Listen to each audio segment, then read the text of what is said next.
Revelation 14.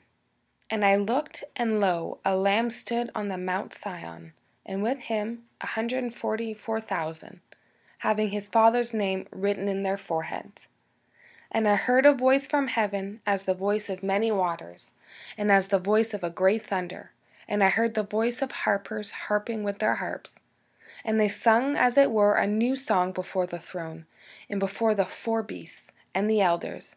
And no man could learn that song but the 144,000 which were redeemed from the earth. These are they which were not defiled with women, for they are virgins. These are which follow the Lamb whithersoever he goeth. These were redeemed from among men, being the firstfruits unto God and to the Lamb. And in their mouth was found no guile, for they are without fault before the throne of God.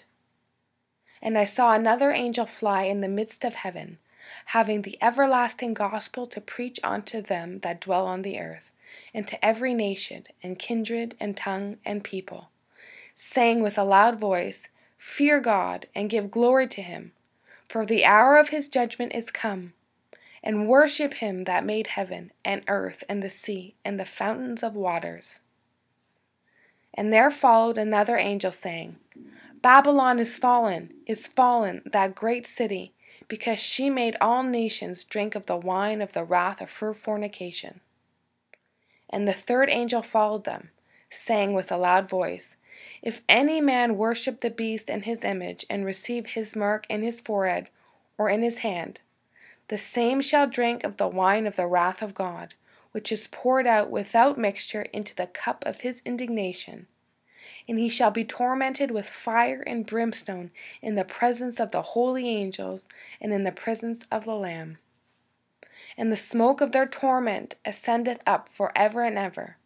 And they have no rest day or night, who worship the beast and his image, and whosoever receiveth the mark of his name. Here is the patience of the saints. Here are they that keep the commandments of God, and the faith of Jesus.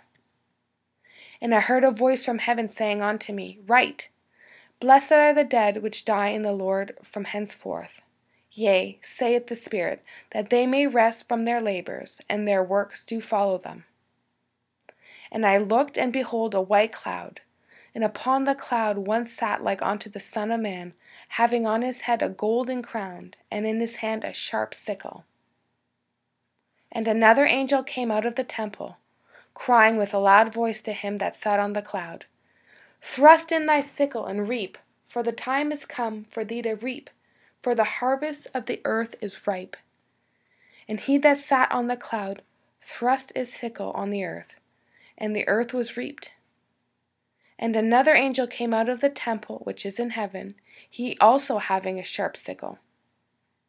And another angel came out from the altar, which had power over fire, and cried with a loud cry to him that had the sharp sickle, saying, Thrust in thy sharp sickle, and gather the cluster of the vine of the earth, for her grapes are fully ripe. And the angel thrust his sickle into the earth, and gathered the vine of the earth, and cast it into the great winepress of the wrath of God. And the winepress was trodden without the city, and the blood came out of the winepress, even unto the horse bridles, by the space of 1,600 furlongs.